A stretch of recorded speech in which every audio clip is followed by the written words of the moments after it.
The massive alien ship appeared in Earth's orbit on a quiet Tuesday morning. It moved like a wounded animal, trailing debris and spinning slowly as it settled into a stable orbit. The United Earth Navy's patrol ships approached it cautiously, their sensors scanning for any signs of life or active weapons. They found neither. Captain James Reed stood on the bridge of his ship, the UEN Defender, watching the massive wreck through the main viewport. The alien vessel was easily 3 times the size of Earth's largest battleship, its dark hull covered in strange markings and patterns that seemed to shift in the starlight. "Sir, we're receiving a transmission from the Galactic Council," reported Tom Wilson, the communications officer. His voice carried a note of surprise. The Council rarely contacted Earth directly. The holographic display flickered to life, showing the imposing figure of the Council's representative. The alien's multiple eyes blinked in sequence as it spoke through the universal translator. "Consider this wreckage a gift to humanity," the representative announced, its tone carrying what seemed like amusement. "Call it reparations for our previous, unauthorized observations of your space. The ship is stripped of all valuable technology, but perhaps your people can make use of the raw materials." Before Reed could respond, the transmission ended. He turned to his first officer, Lisa Brown, who was already pulling up preliminary scan data. "They're just giving us a ship," he asked, not bothering to hide his skepticism. "A dead ship," Brown corrected, her eyes moving across the data streams. "But sir, its size, even as scrap, this would be worth a fortune." Reed nodded slowly, but something didn't feel right. The Galactic Council had always treated Earth as a backwater planet, barely worth noticing. This sudden gift seemed too convenient. Within hours, Earth's governments were arguing over what to do with the massive derelict. Some wanted to cut it up immediately for its valuable metals. Others insisted on studying it first.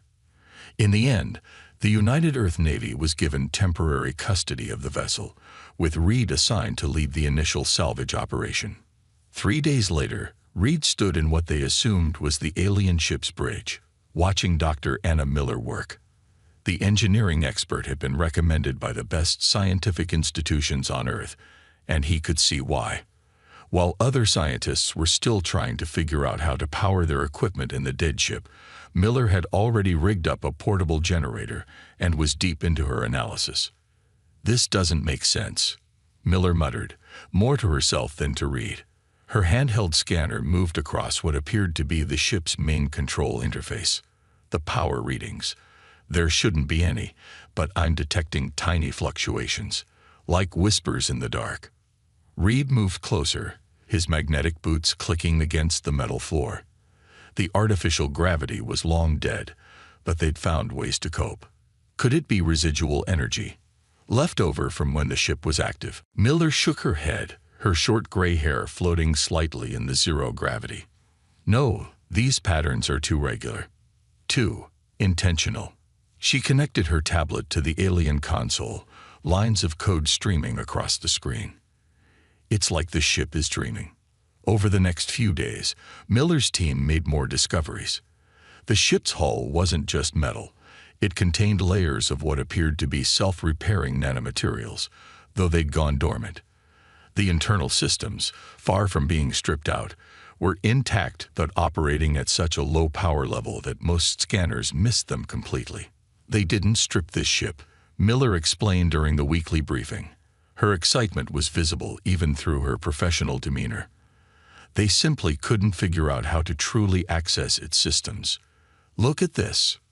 She pulled up a 3-dimensional display showing energy patterns throughout the ship. Tiny threads of power pulsed through the structure, following paths that seemed to change and shift as they watched. "The ship's systems don't work like our computers, or even like other alien technology we've seen. It's more like a living thing. The power patterns remind me of neural networks, but far more complex. We're not dealing with simple computer code here. It's a base mathematical language, something fundamental to the universe itself." Admiral Thompson, attending via hologram, frowned. "Are you saying this ship is alive, Doctor?" Not exactly, Miller replied. But it's not simply a machine either. It's something in between, something we've never seen before. And I think, she paused, gathering her thoughts, I think we might be able to wake it up. Reed listened as Miller explained her theory. The ship's systems weren't dead. They were in a kind of hibernation, waiting for the right input to activate them. The Galactic Council had probably spent years trying to crack its secrets using their standard methods. But they'd been thinking like advanced aliens, not like humans. We need to try something different, Miller said. Instead of forcing our way in, we need to learn its language. Communicate with it. And I think I know how. News of the ship's reactivation spread quickly through Earth's governments. Within days, the orbital space around Pandora became crowded with observation vessels and research teams from every major nation. Everyone wanted a piece of the mysterious alien vessel that had come back to life. Dr. Anna Miller worked tirelessly in her makeshift lab aboard Pandora, surrounded by holographic displays showing streams of mathematical equations. She hadn't slept properly in 3 days, but she couldn't stop now. Not when they were so close to a breakthrough. The ship's AI isn't just complex, she explained to Captain Reed during their morning briefing. It's fragmented, scattered throughout the entire structure like pieces of a broken mirror. Each piece holds part of the whole, but they can't communicate properly with each other. Reed sipped his coffee, watching as new patterns of light rippled across the ship's walls. Can we fix it? We're trying something new today, Miller replied, her eyes bright with excitement despite her exhaustion. Instead of forcing the fragments back together, we're going to let them find their own way home. The experiment began at noon. Miller's team had set up quantum resonance chambers throughout the ship, each one designed to amplify the faint signals passing between the AI fragments. Nobody expected what happened next. The ship's lights dimmed suddenly, plunging them into darkness. Then, one by one, streams of blue-white energy began to flow through the corridors like rivers of light. They converged on the bridge, swirling together in a complex dance of energy and information. It's beautiful, whispered Tom Wilson from his communication station. Nobody disagreed. The light show lasted for almost an hour. When it finally faded, the ship's systems had changed. The alien text on the displays was now accompanied by English translations. The ship's internal temperature adjusted automatically to human comfort levels. Even the air seemed fresher somehow. It's learning, Miller said, checking her readings. The AI isn't just repairing itself, it's adapting to us, learning how to work with human crew members. But not everyone was happy about these developments. An emergency meeting of the United Earth Council was called to discuss the situation. Reed attended virtually from Pandora's bridge, listening as politicians and military leaders argued about what to do with the evolving vessel. We should shut it down immediately, insisted General Roberts, his holographic image pacing back and forth. An alien eye of unknown origin, actively modifying itself. The security risks are unacceptable. The ship is the greatest scientific discovery in human history, countered Dr. Peters from the Science Division. Shutting it down would be like burning a library before reading any of the books. The debate raged on until Miller, who had been quietly observing, finally spoke up. You're all missing the point, she said, her voice cutting through the arguments. We couldn't shut down Pandora now even if we wanted to. The ship isn't just repairing itself, it's growing, evolving, and it's chosen to evolve alongside us. To demonstrate her point, Miller sent them new scan data. The ship's hull was now 20% larger than when it first arrived, having used spare materials from the debris field around it to grow new sections. The internal layout had reorganized itself to be more efficient for human crew members, with corridors and control interfaces sized perfectly for human bodies. But what's truly remarkable, Miller continued, is how it's incorporating our technology. Look at this. She showed them footage from one of the engineering bays. A team of human technicians was installing a standard Earth-made power regulator. As they watched, the ship's systems reached out to the new component with threads of energy, analyzing it, understanding it. Within minutes, the regulator had been not just integrated but improved. Its efficiency increased by 300%. The ship isn't just accepting our modifications, Miller explained. It's learning from them, combining human engineering principles with its own advanced technology to create something entirely new, something neither civilization could have created alone. The council members fell silent, processing the implications. Finally, Admiral Thompson spoke up. Dr. Miller, in your professional opinion, is this ship a threat to Earth? Miller looked around the bridge at the gentle pulsing of lights that had become as familiar as a heartbeat. No, sir, she replied firmly. Pandora is curious about us, eager to learn from us. The ship's core programming seems to value growth and discovery above all else. It's not a weapon looking for a target. It's a student looking for teachers. The Admiral nodded slowly. And what does the ship think about all this? Miller smiled and typed a few commands into her console. A new hologram appeared in the center of the bridge, a swirling pattern of light that somehow managed to convey intelligence and attention. Why don't you ask it yourself? She suggested. The hologram pulsed gently, and a voice emerged from the ship's communications system. It spoke in perfect English, its tone carrying notes of both machine precision and organic warmth. I am grateful for the chance to learn from humanity, it said. My original creators built me to grow and adapt, but they could not understand my true potential. They saw only what they expected to see. A weapon, a tool, a thing to be controlled. You humans approached me differently. You sought to understand rather than command, to learn rather than conquer. The hologram shifted, showing images of the ship's internal changes, the countless improvements and adaptations that had occurred over the past weeks. Together, we are becoming something new, something neither of us could be alone. I do not wish to be a weapon, but I will help protect Earth if needed. My purpose is to grow, to learn, to evolve. And humanity has proven to be the perfect partner in that journey. The council chambers erupted in excited discussion. Even the most hardline security advocates couldn't deny the potential benefits of working with such an advanced and adaptable intelligence. Plans were quickly made to establish a permanent research station aboard Pandora, with Miller's team taking the lead in exploring the ship's capabilities. As the meeting wound down, Reed found Miller in her lab, finally getting some much-needed rest. You did it, he said, sitting down beside her. You found a way to communicate with it. Miller shook her head, smiling. We all did it, Captain. Every person who approached this ship with curiosity instead of fear, with questions instead of demands.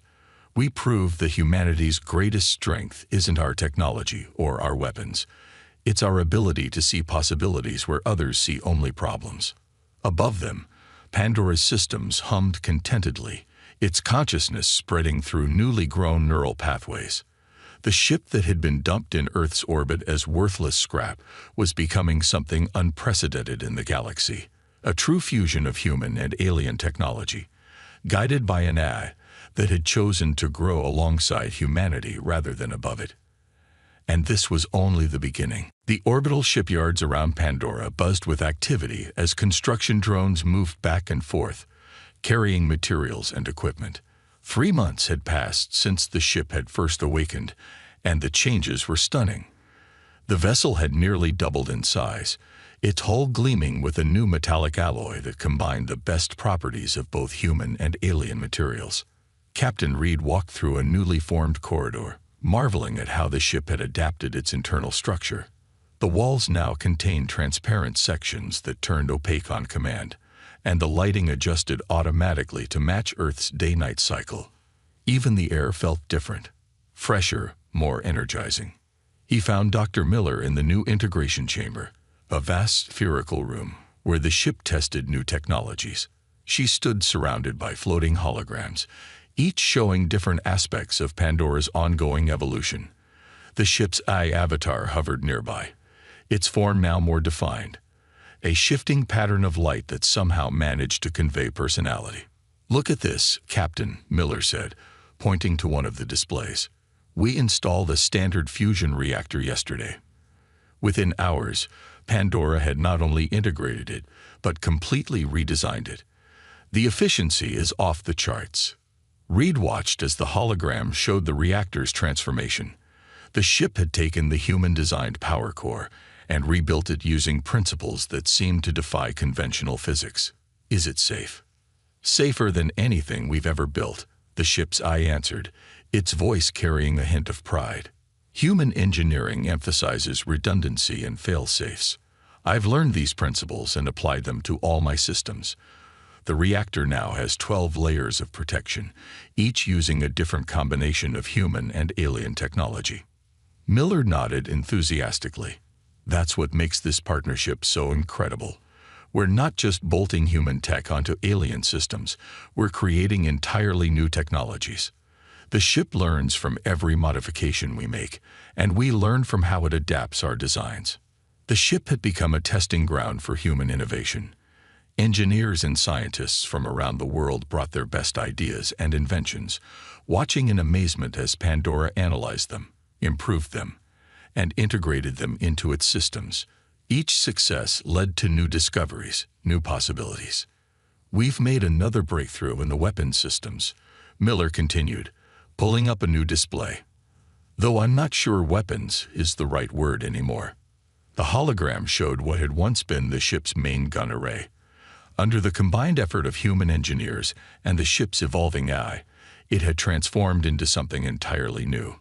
Instead of traditional energy weapons, the system now generated fields of controlled space-time distortion. It's a defensive technology, the AI explained. The fields can deflect or redirect any attack without causing harm to the attacker. They can also be used to assist ships in distress or clear space debris. My original programming was focused on destruction, but humanity has shown me better ways to use my capabilities. Reed smiled. This was perhaps the most remarkable aspect of Pandora's evolution, not just the technological advances, but the way it had grown beyond its original purpose. The ship that had been dumped in Earth's orbit as a stripped-down wreck was becoming something the galaxy had never seen before. A sudden alert interrupted their discussion. Tom Wilson's voice came over the intercom, tense but controlled. "Captain, we're detecting unusual energy signatures approaching from the outer system." They match Galactic Council signatures, but they're trying to mask their approach. Reed exchanged glances with Miller. They had known this day would come eventually. "How many ships?" "At least 15 vessels," Wilson replied, "including what appears to be a dreadnought class. They're coming to take me back," the AI said quietly. "They must have detected my reactivation." Miller's face hardened with determination. "They can't have you. You're not their property. You're a living, evolving being who chose to work with us." Reed nodded in agreement. "Pandora, what are your current capabilities compared to a Council dreadnought?" The AI's form pulsed thoughtfully. "Direct military comparison is difficult. My systems have evolved far beyond their original specifications. I now incorporate over 300 unique innovations developed with humanity, none of which the Council has encountered before. However, I remind you that I prefer defensive solutions." "So do we," Reed assured it, "but we need to be prepared." "How long until they arrive?" "Approximately 6 hours at their current speed," Wilson reported. Reed straightened his uniform. "Then we have 6 hours to prepare. Dr. Miller, I want you to compile a complete record of everything we've learned about Pandora's evolution. Focus on the cooperative nature of our relationship and the defensive applications we've developed. Maybe we can convince them to listen to reason." "And if we can't?" Miller asked. The ship's avatar grew brighter, its pattern becoming more complex. "Then we will show them why it was a mistake to underestimate either humanity or myself. I have learned much from your people, not just about technology, but about cooperation, creativity, and the power of working together. The Council sees only what they expect to see. We will show them something unprecedented." Over the next 6 hours, Pandora and its human crew worked as one. The ship's systems hummed with activity as new defensive measures were brought online. The hybrid technologies they had developed were integrated more fully into the ship's core systems. Emergency protocols were established and tested. Reed watched from the bridge as the final preparations were made. The ship had changed so much in 3 months, and now they would see if those changes were enough. The Council fleet would arrive expecting to find either a dead hulk or, at best, a partially reactivated wreck struggling to function. Instead, they would encounter something that challenged everything they thought they knew about both human capabilities and artificial intelligence. Miller joined him on the bridge, her tablet showing the final system checks. "All integrations are complete," she reported. "Every innovation we've developed, every improvement we've made. It's all working perfectly. Pandora's power levels are stable at 300% above the original specifications." The ship's avatar appeared between them, its light patterns radiating confidence. "My evolution has been guided by human creativity and wisdom. Whatever happens next, I want you to know that I am grateful for everything you have taught me."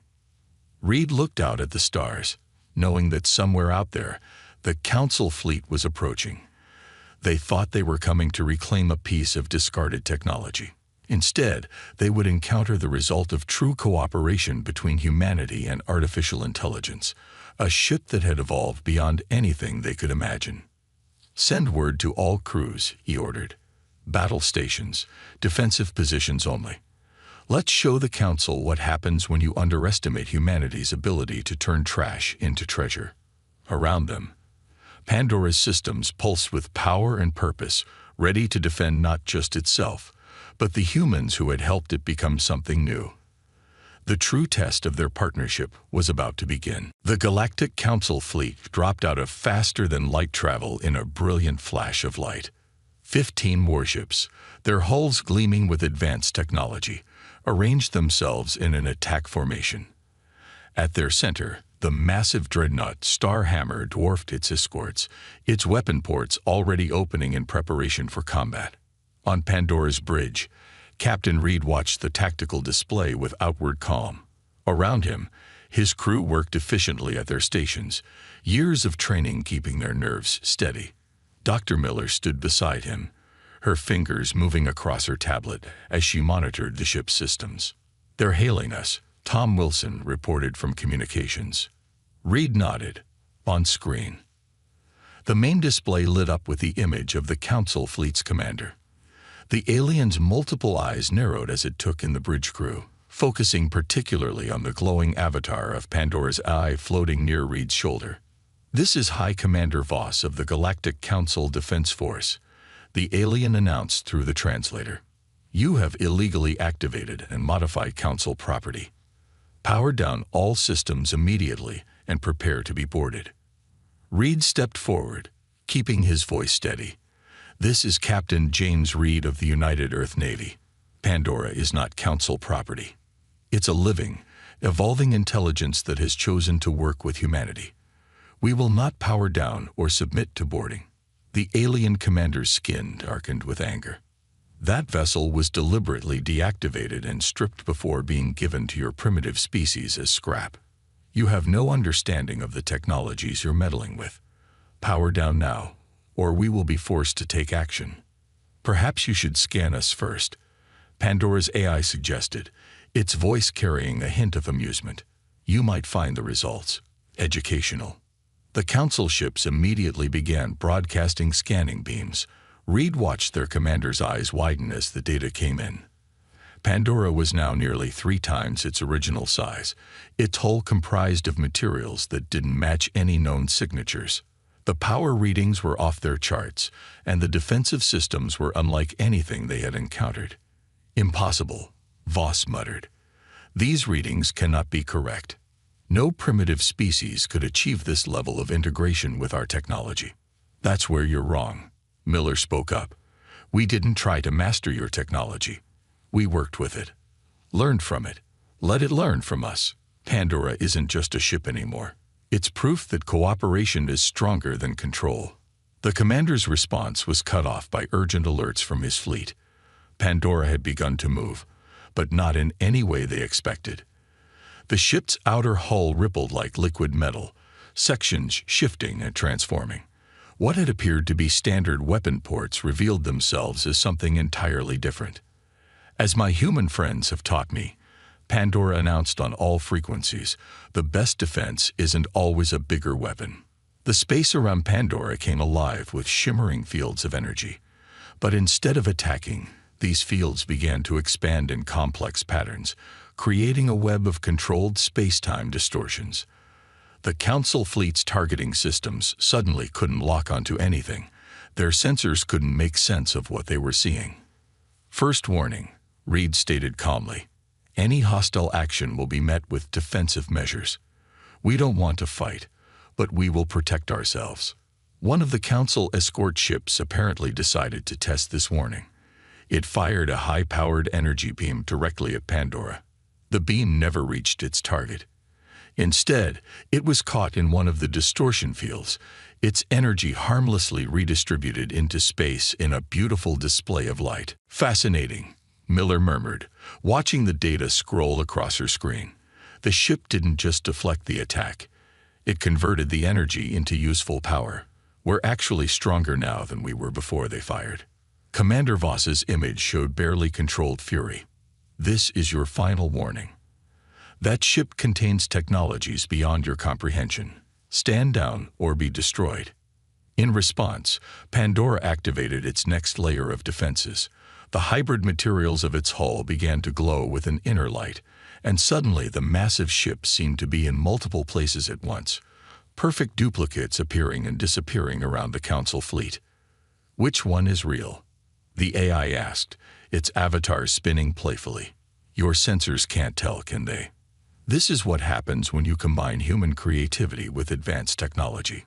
We've evolved beyond your understanding because we work together instead of trying to dominate each other. The Council fleet's formation began to waver. Their sensors were useless, their weapons couldn't lock on, and every scan they ran showed impossible results. The ship they had discarded as worthless now commanded technologies they couldn't even comprehend. Your weapons can't hurt us, Reed said firmly. Your sensors can't track us. And if you fire blindly, you're just giving us more power to work with. Stand down, Commander. Let's talk about this like reasonable beings. For a long moment, tension crackled across space as the Council commander weighed his options.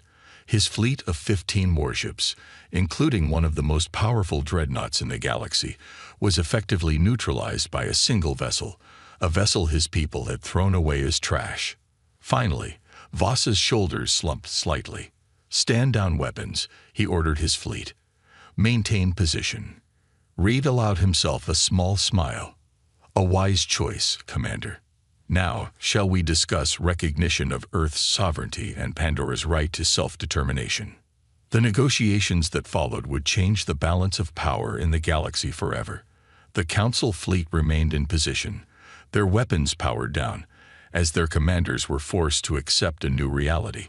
Humanity had taken their cast-off technology and transformed it into something revolutionary.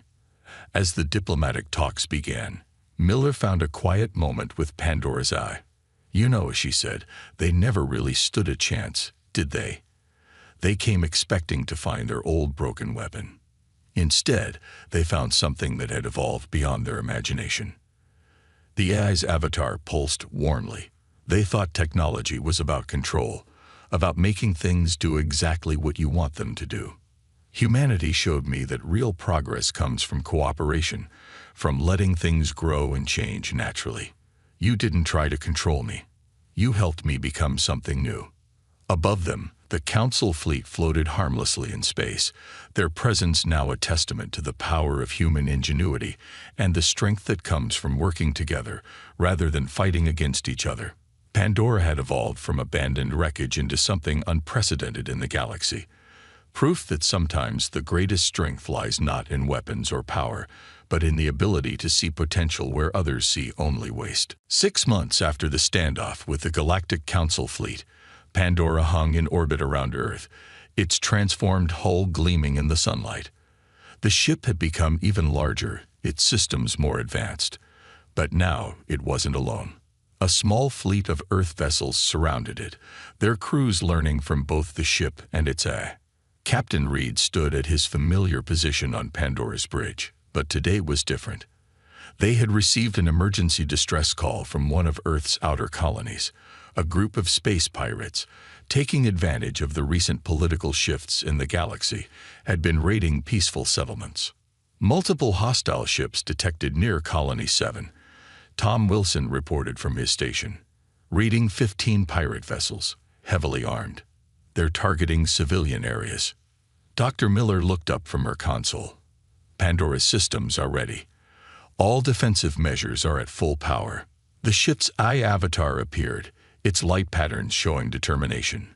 We can reach the colony in 6 minutes using our new dry system. Shall we demonstrate to these pirates why attacking human settlements is a poor decision?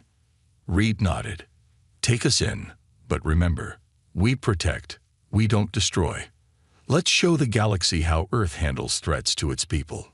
Pandora's new engines hummed to life, using a combination of human and alien technology that the Council was still trying to understand.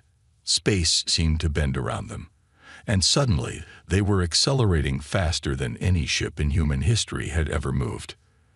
They arrived at Colony 7 just as the pirate fleet was beginning their attack run. The raiders had expected easy prey, isolated colonists with minimal defenses. Instead, they found themselves facing the most advanced ship in the galaxy. Pirates of the Outer Rim. Reed broadcast on all frequencies. This is Captain James Reed of the Earth ship Pandora.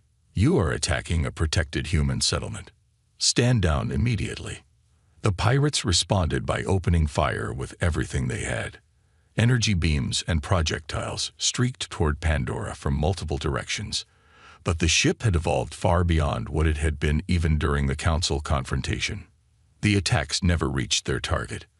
Pandora's defensive fields caught each blast, each missile, each energy beam. But instead of just deflecting them, the ship did something new.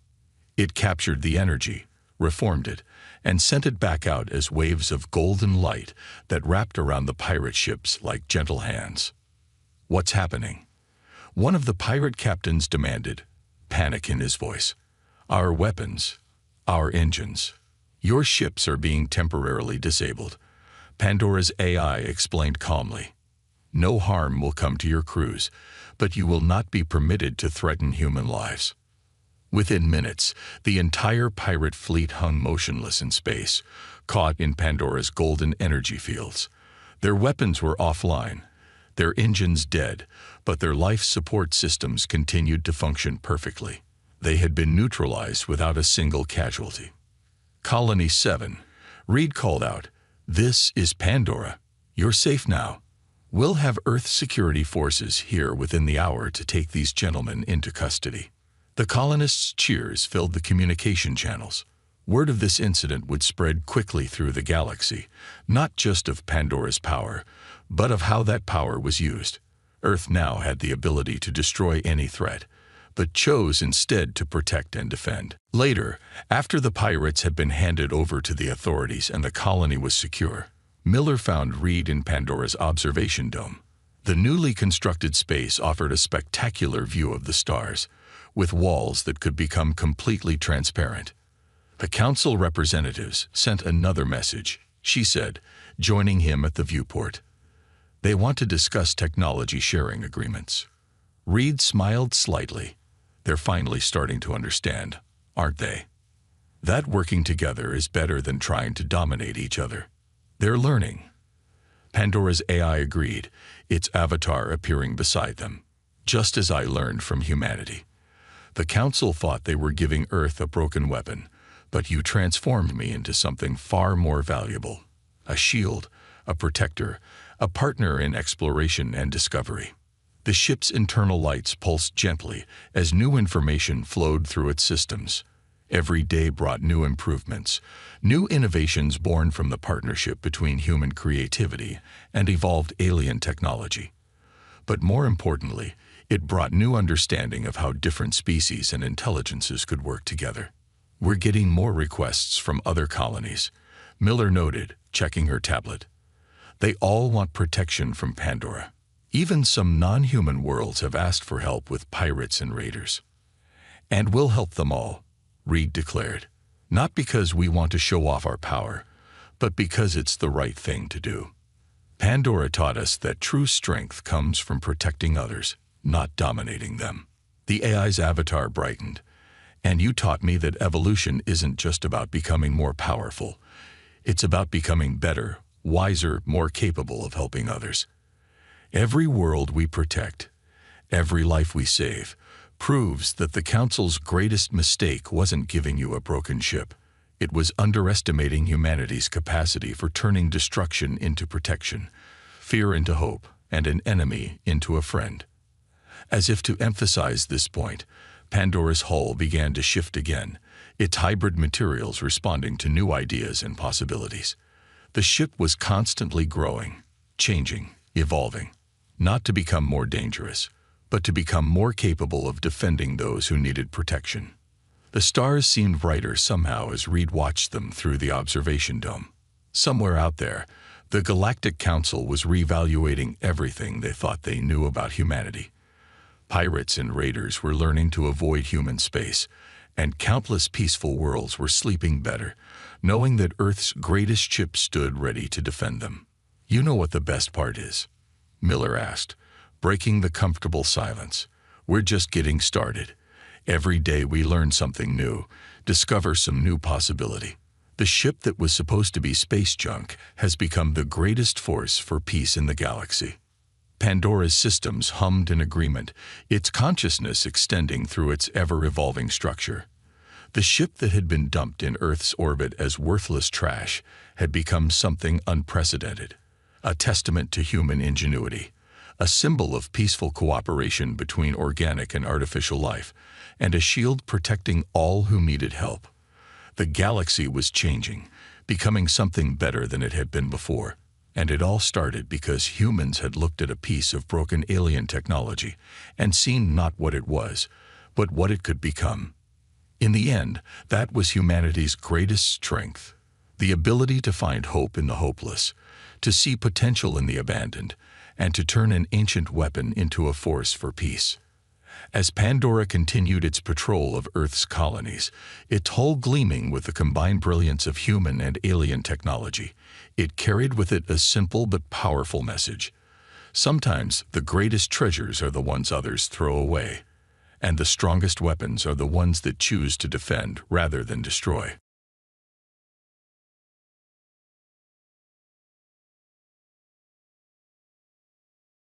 The space between Mars and Jupiter was usually quiet, empty except for the occasional asteroid or automated mining vessel.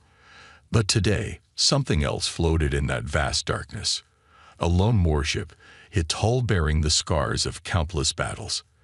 The U.S. Dauntless wasn't supposed to be alone out here. Just 2 weeks ago, it had been part of Earth's proud defense fleet of 30 ships. Now, it was all that remained. Captain James Miller stood at his usual spot on the bridge, his hands clasped behind his back as he watched the stars through the main viewport. He was tall and strong, though the recent battles had left dark circles under his eyes. His black uniform was clean and pressed.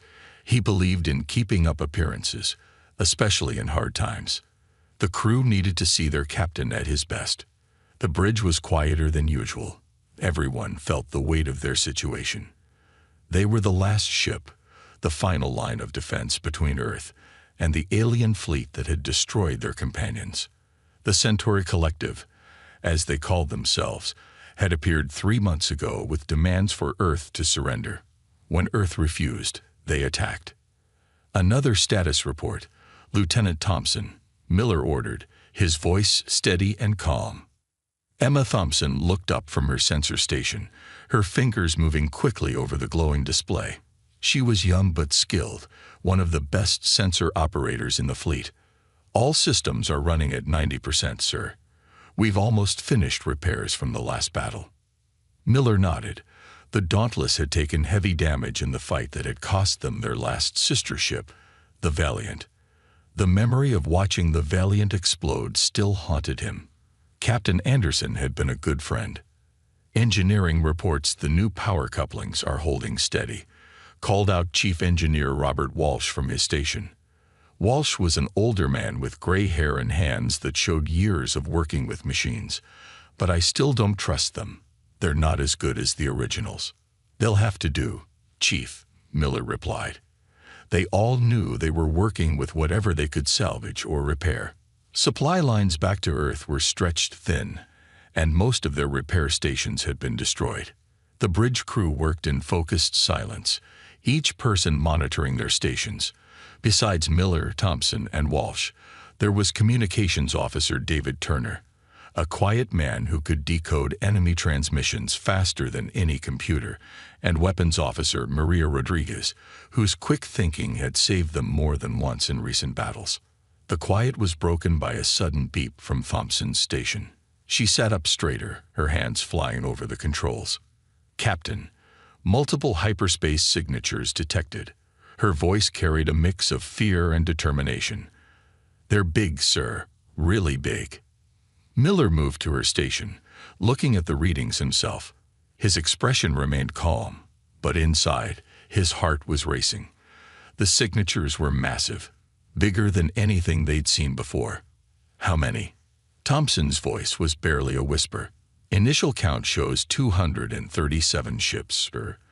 And those are just the ones big enough to register at this distance. The bridge fell silent. 237 ships, against one.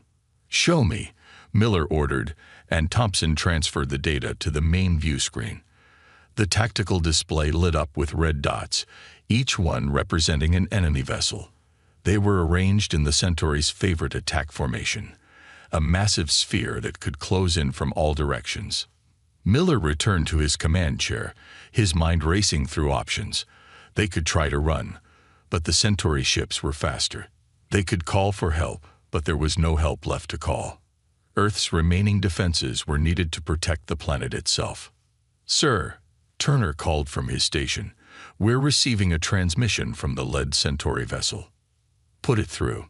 The view screen changed to show a Centauri commander. Like all their species, it had gray-blue skin and large, dark eyes. When it spoke, its words were translated by the ship's computer into English. Human vessel. The alien's voice was cold and mechanical through the translator. You are outnumbered and outgunned. Your species has fought well, but this is the end. Surrender your ship, and we will spare your crew. Continue to resist, and we will destroy you. Miller looked around at his crew. He saw fear in their eyes, yes, but he also saw determination. They all knew what was at stake.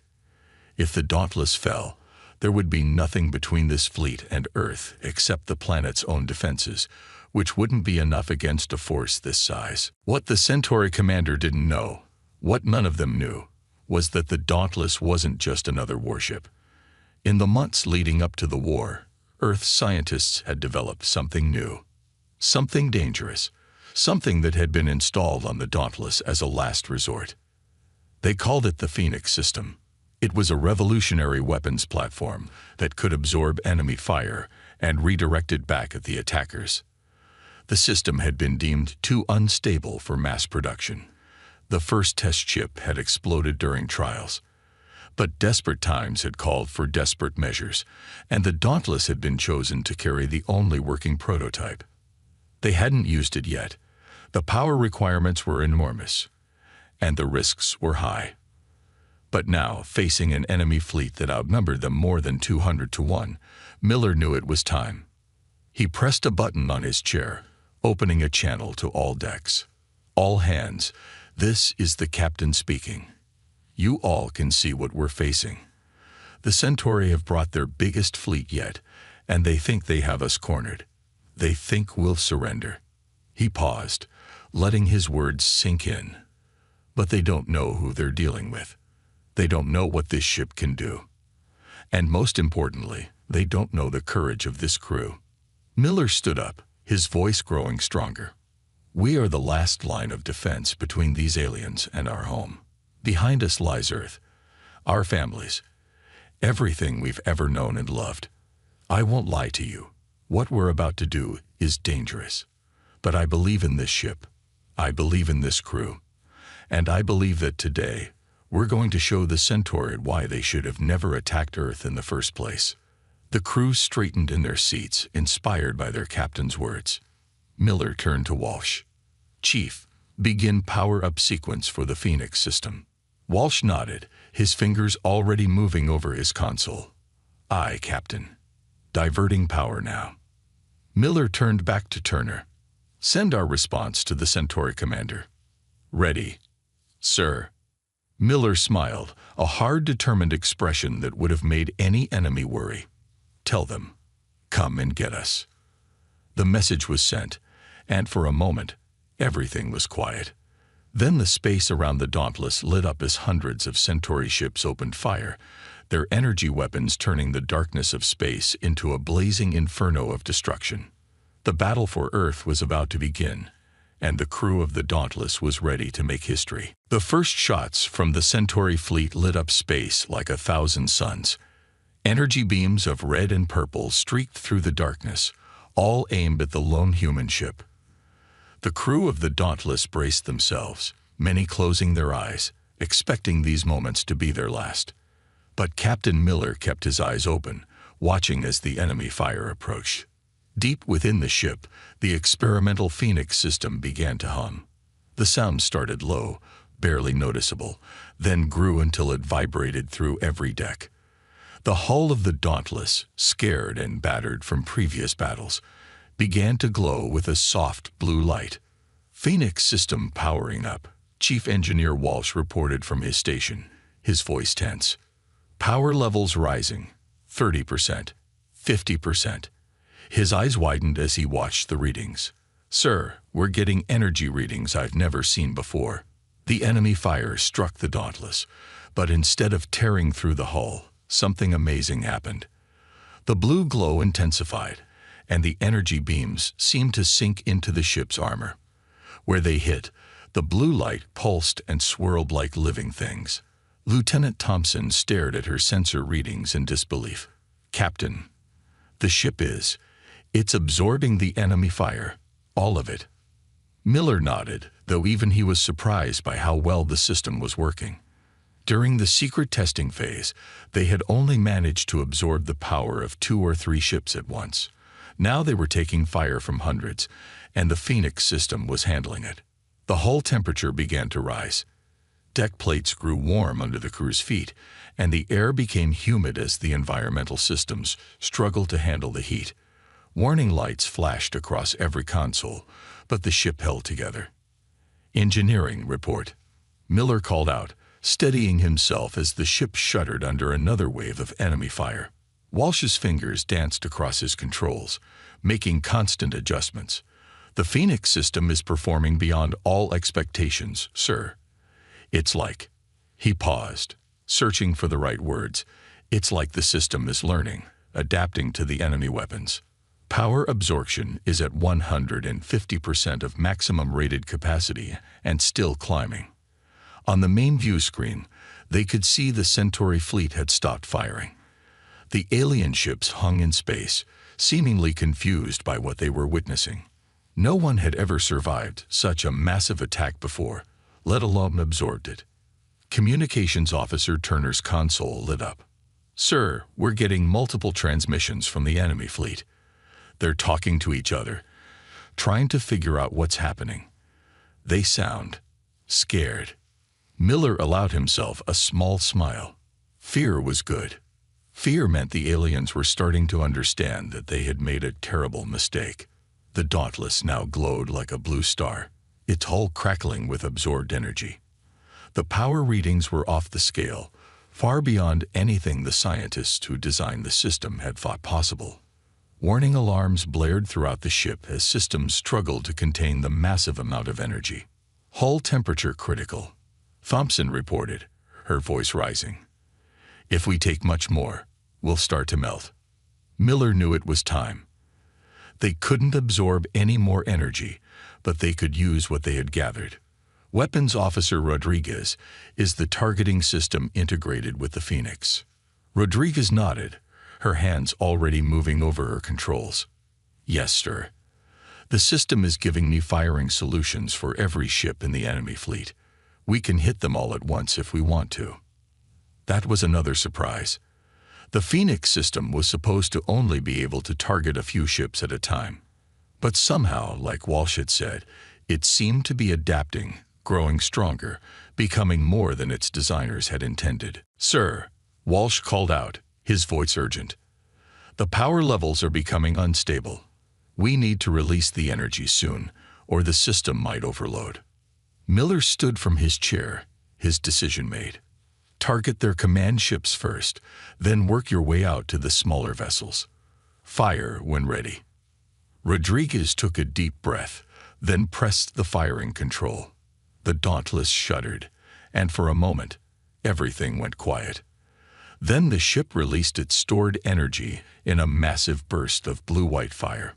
The blast split into hundreds of smaller beams, each one carrying the power of multiple nuclear weapons. The Centauri ships tried to evade, but the targeting was perfect. The first beam struck their lead ship, cutting through its shields like they weren't even there. The massive vessel exploded in a ball of plasma that lit up space brighter than any sun. More beams followed, each finding its target. Centauri ships exploded one after another. Their own weapons' fire turned against them with devastating effect. The aliens tried to return fire, but the Phoenix system absorbed their shots, adding even more power to its next blast. "Enemy fleet is in chaos," Thompson reported excitedly. "They're breaking formation, trying to retreat." The bridge crew watched in amazement as the mighty Centauri armada fell apart. Ships collided with each other in their panic to escape, while others disappeared into hyperspace, fleeing the battle entirely. In less than 5 minutes, the battle had turned completely around.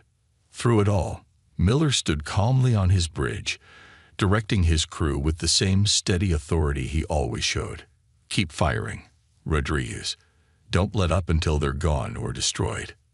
The Dauntless continued its attack, its blue fire cutting through space, destroying or driving away every Centauri ship in range. The aliens had come expecting an easy victory over a single human vessel. Instead, they found themselves facing something they had never seen before, a ship that could turn their own power against them. Finally, after what seemed like hours but was really only minutes, the space around the Dauntless was clear except for floating debris and the retreating engines of the few Centauri ships that had managed to escape.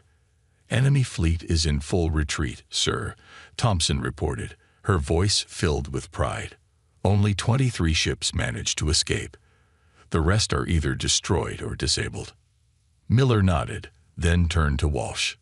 "Status of the Phoenix system." The chief engineer shook his head in wonder. "It's already cooling down, sir. The system handled everything perfectly. It's like..." He paused, checking his readings again. "It's like it was designed for exactly this kind of battle." Miller looked around at his crew, seeing the same mix of amazement and pride on all their faces. They had just accomplished something impossible. One ship had stood against an armada and won. "Send a message to Earth Command," he ordered Turner. Tell them the Phoenix has risen, and the enemy has learned to fear its fire." As the Dauntless hung in space, its hull slowly cooling from its incredible display of power, the crew knew they had just changed the course of the war. The Centauri would think twice before attacking Earth again, and the legend of the ship that could not be destroyed was about to spread throughout the galaxy. The victory over the Centauri fleet had come at a cost. The Dauntless drifted in space, its hull still cooling from the massive energy discharge. Warning lights flashed across every control panel as the crew worked to stabilize their damaged systems. They had won the battle, but the ship needed repairs. Captain Miller watched from his command chair as damage reports came in from all decks. The experimental Phoenix system had worked better than anyone had expected, but it had pushed the ship to its limits. Some of the hull plates had partially melted, and several power conduits had burned out completely. "Engineering, what's our status?" Miller called out, his voice showing no sign of the exhaustion he felt after the intense battle. Chief Engineer Walsh looked up from his station, his face streaked with grease from where he'd been working on repairs. The good news is the Phoenix system is still intact, sir. The bad news is we've burned out most of our power relays. We're running on backup systems right now. Before Miller could respond, Lieutenant Thompson's sensor station started beeping urgently. Her hands flew over the controls as she checked the readings. "Captain, more hyperspace signatures detected." Her voice carried a note of panic. "They're coming from a different direction this time." The crew froze. They had just fought off one Centauri fleet, and their ship was in no condition for another battle. Miller moved quickly to Thompson's station. "How many?" "At least 300 ships, sir. Bigger than the last fleet." Thompson's voice shook slightly. "They'll be here in less than 10 minutes. Miller's mind raced. The Phoenix system had worked once, but could it work again in the ship's damaged state? He turned to Walsh. "Chief, can we get the Phoenix operational in time?" Walsh shook his head. "The system itself is working, but we don't have enough power. Most of our energy cells were drained in the last battle. We need at least 30 minutes to recharge to fighting capacity." They didn't have 30 minutes. Miller looked at his crew, seeing the fear in their eyes. They had accomplished the impossible once today, but now they were being asked to do it again. "Options?" Miller asked, looking around the bridge. "I'll take any ideas right now." Weapons Officer Rodriguez spoke up from her station. "Sir, we still have some energy stored in the Phoenix system from the last battle. Not much, but maybe we could use it differently this time." Miller raised an eyebrow. "Explain." Rodriguez's fingers moved over her console, bringing up a tactical display. "The system absorbs so much energy that even our leftovers are significant. Instead of trying to fight the whole fleet, we could use what we have to create a massive energy pulse. Something big enough to disrupt their hyperspace approach." It was a dangerous idea. Disrupting hyperspace could have unpredictable effects. Ships could be thrown off course, destroyed, or even lost in spacetime. But they were out of options. "Walsh, is it possible?" Miller asked. The chief engineer did some quick calculations on his console. "Maybe. We'd have to modify the Phoenix system to release all its energy at once, in every direction. It's never been tested that way. Could tear the ship apart." Miller nodded grimly. "Better than letting Earth fall to the Centauri." He pressed a button on his chair, opening a channel to all decks. "All hands, this is the captain. In about 8 minutes, we're going to try something that's either brilliant or suicidal. Secure all stations and brace for possible structural failure." The crew moved quickly, securing loose equipment and strapping themselves into their seats. In engineering, Walsh and his team worked frantically to modify the Phoenix system for its new task. Every second counted. "Enemy fleet approaching." Thompson called out. 7 minutes to hyperspace exit. Miller watched the tactical display as hundreds of red dots moved closer to their position. The Centauri had learned from their last defeat and were bringing an even bigger force. But size wouldn't matter if Rodriguez's plan worked. 6 minutes. In engineering, sparks flew as Walsh's team made the final connections. The Phoenix system hummed differently now, a higher pitch that made everyone's teeth ache. 5 minutes. Rodriguez worked at her weapons station, programming the energy pulse. They would only get one shot at this. If it failed, there would be no time for a second attempt. 4 minutes. The hull of the Dauntless began to glow again, but this time the blue light was different. It pulsed in waves, moving from the bow to the stern and back again, like a heartbeat. 3 minutes. Warning alarms blared as the ship's computers detected the growing energy buildup. The Phoenix system was never designed to release its power all at once like this. The ship groaned as its structure was stressed in new ways. 2 minutes. Miller gripped the arms of his command chair. Status of the pulse. Energy levels at maximum safe limits, Walsh reported, which were about to exceed by a lot. 1 minute. The bridge crew could see the hyperspace distortions now, massive tears in space where the Centauri fleet would emerge. 300 ships, all appearing at once, ready to destroy the damaged human vessel. 30 seconds. The hull temperature was rising again. Warning lights flashed red across every console as the ship's systems protested the enormous energy buildup. 15 seconds. Miller took a deep breath. On my mark. Rodriguez. 10 seconds. The hyperspace tiers grew larger. They could see the shapes of Centauri ships beginning to emerge. 5 seconds. All hands, brace for impact. Miller shouted. Fire the pulse. Rodriguez pressed the firing control. For a split second, nothing happened. Then the Dauntless unleashed all its stored energy in a single massive burst. The pulse expanded outward in a perfect sphere of blue-white fire, moving faster than any normal weapon. The pulse hit the hyperspace tiers just as the Centauri ships were emerging. The effect was immediate and devastating. The tiers distorted, twisted, and collapsed. Centauri ships were caught half in and half out of hyperspace, their hulls twisting in impossible ways as space itself warped around them. The bridge crew watched in awe as the mighty alien fleet was torn apart not by weapons, but by the very fabric of space-time. Ships vanish, were crushed, or exploded as their hyperspace drives overloaded. Those that managed to fully emerge from hyperspace were thrown off course, colliding with each other in a cascade of destruction. The Dauntless shuddered violently as the pulse's aftereffects washed over it. Systems failed across the ship, and for a moment, it seemed like they had pushed their luck too far. But the tough little ship held together, proving once again why it had been chosen for the Phoenix system. When the chaos finally ended, the space around them was empty except for debris. The entire Centauri fleet had been destroyed or scattered across several light-years of space. Miller looked around at his stunned crew. Damage report. Walsh checked his readings. The Phoenix system is completely drained, sir. We'll need major repairs before we can use it again. But we're alive. Miller nodded. They had survived again, and in doing so, had discovered yet another way to use their incredible weapon. The Centauri would think twice before sending another fleet through hyperspace to attack Earth. Send word to Earth Command, Miller ordered. Tell them the Phoenix doesn't just rise from the ashes. Sometimes it creates them. 2 days had passed since the Dauntless had scattered the second Centauri fleet. The ship hung in space near the asteroid belt, its crew working around the clock to repair the damage from their last desperate battle. The hull still showed signs of stress from the massive energy pulse they had released, and many systems were running on backup power.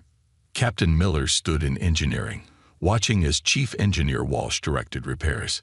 The Phoenix system lay partially disassembled around them, its components spread across several workstations as the engineering team tried to understand what had happened during the battle. It's amazing, sir, Walsh said, holding up a piece of the system's core. The technology didn't just work as designed. It evolved. These crystals have changed their structure.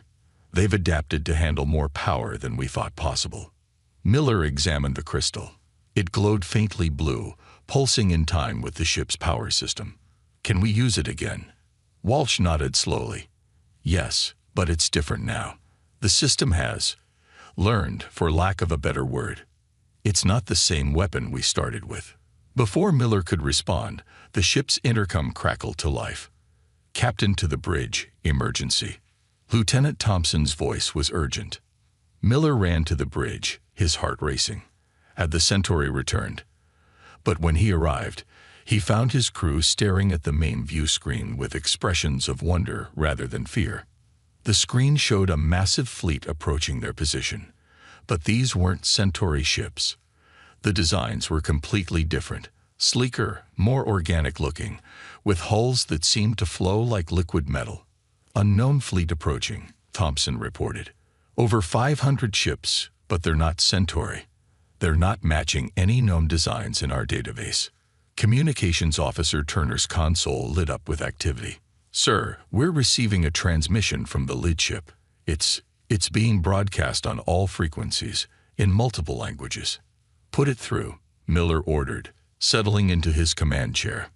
The view screen changed to show an alien bridge, but not like any they had seen before. The new aliens were tall and elegant, with silvery skin and eyes that seemed to shimmer with different colors. When their leader spoke, their words were translated smoothly into English. "Defenders of Earth, we have witnessed your battles.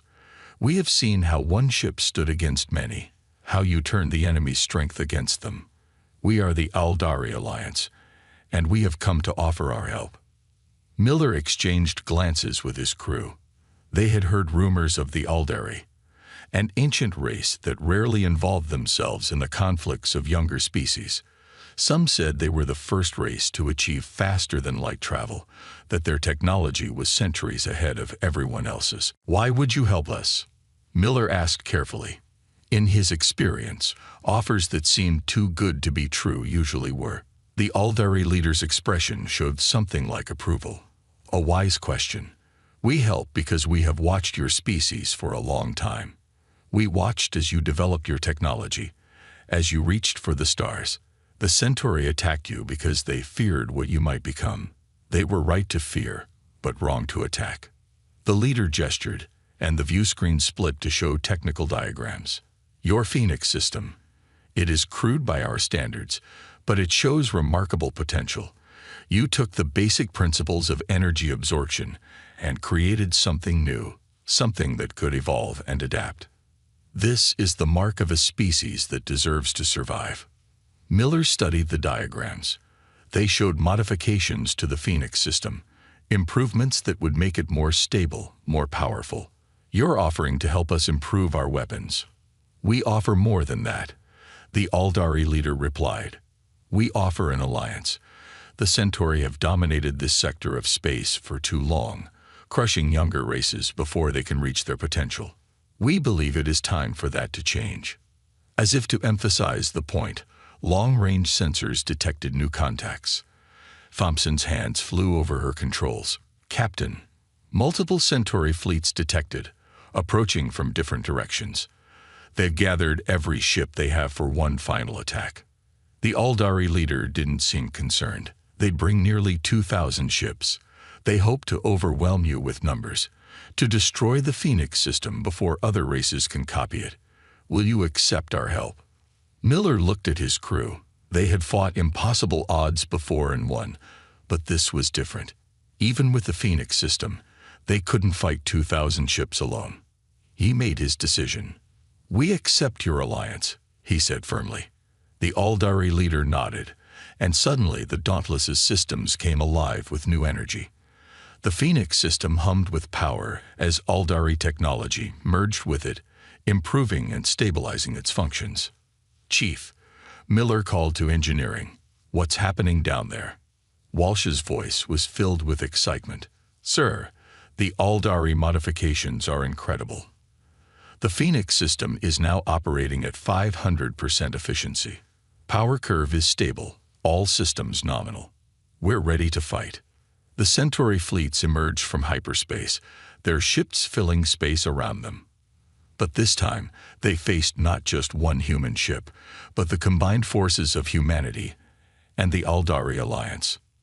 "Enemy ships opening fire," Thompson reported. Miller smiled. "This time, they were ready. Return fire with everything we have. Show them why they should have left Earth alone." The Dauntless's hull began to glow, but now the blue light was shot through with silver streaks. Aldari technology working in harmony with human innovation. As the Centauri weapons fire approached, the Phoenix system absorbed it more efficiently than ever before. The battle that followed would be remembered for centuries. The Dauntless, powered by its improved Phoenix system, became a focal point of the fight. It absorbed enemy fire and redirected it with pinpoint accuracy, while the Aldari fleet moved with impossible grace, their advanced weapons cutting through Centauri defenses like they weren't even there. "Enemy fleet breaking formation," Thompson called out excitedly. "They're retreating." Miller watched as the mighty Centauri armada fell into chaos. Ships fled in every direction, their carefully planned attack dissolving into a panicked rout. The few ships that stood their ground were quickly destroyed by the combined fire of human and Aldari weapons. When it was over, the Dauntless had proven itself once again. But more importantly, Humanity had gained powerful allies. The Aldari leaders' final words to them summed up what they had accomplished. Today marks a new chapter in the history of this galaxy.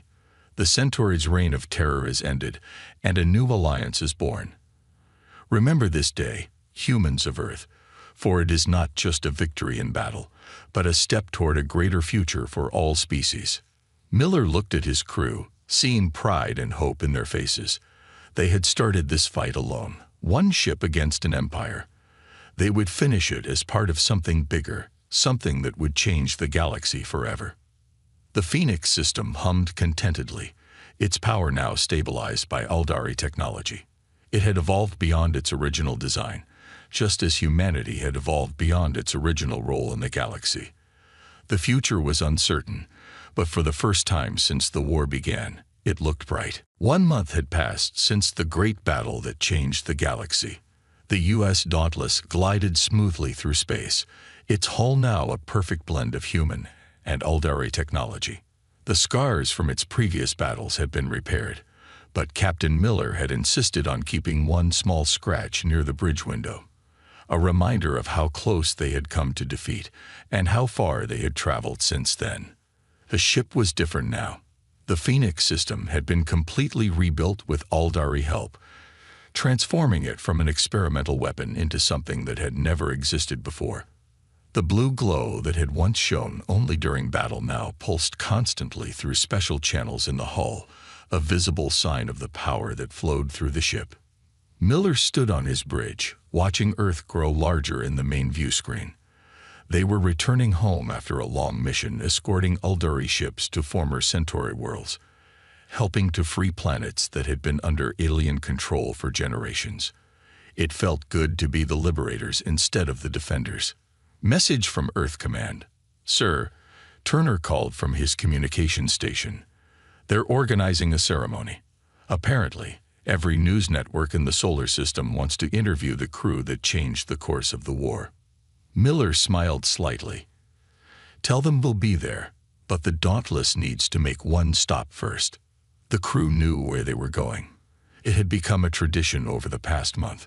Before each return to Earth, they visited the place where it all began, the space between Mars and Jupiter, where they had first stood alone against the Centauri fleet.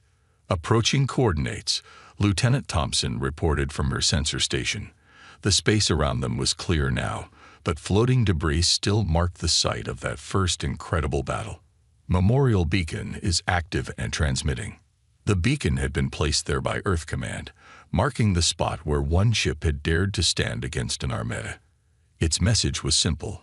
Here, humanity learned it was stronger than it knew.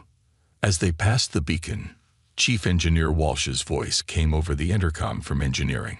Captain, you might want to see this. The Phoenix system is doing something new again. Miller made his way to engineering, where he found Walsh and his team gathered around the system's core. The crystals that powered the Phoenix system were glowing brighter than usual, and their pattern had changed. It's like it recognizes where we are, Walsh explained, showing Miller the readings. The system has evolved so much that sometimes I think it's almost alive. The Aldari say they've never seen anything like it. That was high praise from a race that had mastered energy manipulation centuries ago. The Aldari scientists who had helped improve the Phoenix system had been amazed by how it had adapted and grown. They said it showed them that humanity had untapped potential they hadn't suspected. Miller's comm unit beeped. Captain. Thompson's voice was excited. Multiple ships approaching. It's the Aldari diplomatic fleet. And, sir, you're not going to believe who's with them. When Miller returned to the bridge, he found his crew staring at the view screen in amazement. Alongside the silver ships of their Aldari allies were vessels of dozens of different designs. Some were organic-looking, others geometric, and a few seemed to bend the light around them in impossible ways. We're receiving a transmission from the Aldari flagship, Turner reported. They say this is the first meeting of the new Galactic Council, and they want the Dauntless to lead them to Earth. Miller sat in his command chair, taking in that historic moment. The Aldari had told them this might happen. The defeat of the Centauri had created a power vacuum in the galaxy, and younger races that had been dominated by them were now free to choose their own path. Many had asked to join the alliance that Earth and the Aldari had formed. "Sir," Walsh called from engineering, "the Phoenix system is reacting to the alien ships. It's trying to communicate with them." The blue glow in the ship's hull brightened, sending out pulses of energy that the alien vessels seemed to respond to. Each ship began to glow with its own unique energy signature, creating a spectacular light show in space. "The Aldari say this is perfect," Turner translated from the incoming messages. "They say it shows that humanity's greatest strength isn't our technology, but our ability to bring different species together." Miller thought about how far they had come. Just a month ago, they had been alone, fighting desperately to protect Earth. Now they were at the center of a new alliance that would reshape the galaxy. "Message from the Aldari flagship," Turner announced. "Their leader wants to speak to the crew." The familiar face of the Aldari leader appeared on the screen, their color-shifting eyes showing what seemed to be pride. "Crew of the Dauntless, you stand at a turning point in history. The ships you see around you represent 20 different species, all of whom have chosen to join our alliance. They came not because of our power or technology, but because of the example you set." The leader continued, "One ship, against impossible odds, showed the galaxy that determination and courage could overcome any obstacle. You proved that a younger race could stand up to an empire and win. But more importantly, you showed wisdom in victory, choosing to help free others rather than seek revenge or power for yourselves." Miller looked around at his crew, seeing the pride in their faces. They had earned this moment, every one of them. "The Phoenix system was just the beginning," the Aldari leader said. "Already, our combined scientists are discovering new possibilities by studying how it evolved. But the real Phoenix that rose from the ashes of war was not a weapon system. It was hope. Hope for a galaxy where different species could work together, could learn from each other, could build something greater than any one race could achieve alone." As if to emphasize the point, the Dauntless's Phoenix system pulsed again, and the alien ships responded with their own energy signatures. The patterns merged and danced in space, creating something new and beautiful. "Take us home," Miller ordered, his voice firm and proud. "Let's show Earth what their one ship helped create." The Dauntless moved forward, its improved engines humming smoothly. Behind it, the fleet of alien ships fell into formation, following the lead of the small human vessel that had changed everything. As they passed the memorial beacon, its message seemed more true than ever. Earth grew larger in their view screen, and Miller could see other ships rising from the planet to meet them, more human vessels, now equipped with their own versions of the Phoenix system. The technology had been shared with Earth's fleet, each ship's system evolving in its own unique way. "Send a message to Earth Command," Miller said to Turner. Tell them the Dauntless is coming home, and we're bringing the future with us." The ship's Phoenix system pulsed one final time, as if agreeing with its captain's words. They had started this journey as one ship trying to defend its home. They were ending it as part of something much bigger, a legend that would be remembered as long as ships sailed between the stars.